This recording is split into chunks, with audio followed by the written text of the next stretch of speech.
आधी हा व्हिडिओ तुम्ही सेव्ह करा, नंतर तुमच्या बॅचलर मित्राला पाठवा या फिर ज्याला कोणा कुकिंग आवडते त्याला तुम्ही नक्की शेअर करू शकता। कारण आपण आज बनवणार आहोत बघा शेवची भाजी, एकदम सोपी आणि झट आणि पटकन बनणार। रूममध्ये जर आपल्या काही नसेल ना तरी फक्त कांदा टमाटा असतील ना तरी भागेल बघा अशी ही भाजी। पहिला आधी घ्यायचं बघा पाणी उकळी करून आणि छोटे छोटे कट करायचे कांदा टमाटा आणि कोथिंबीरला आपल्या इकडे साईडला पाणी उकळलं। आता होती बघा भाजी बनवण्याची बारी।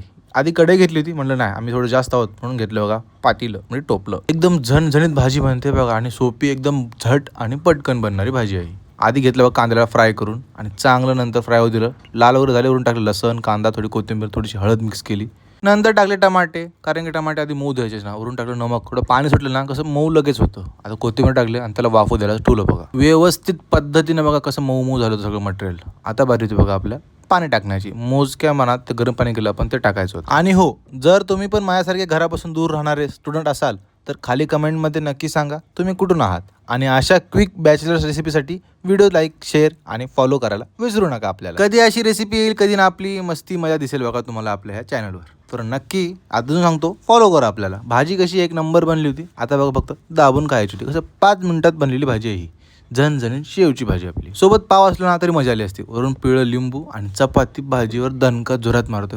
असाच तुम्ही ट्राय करा आणि मला नक्की कमेंटमध्ये कळवा कशी झाली।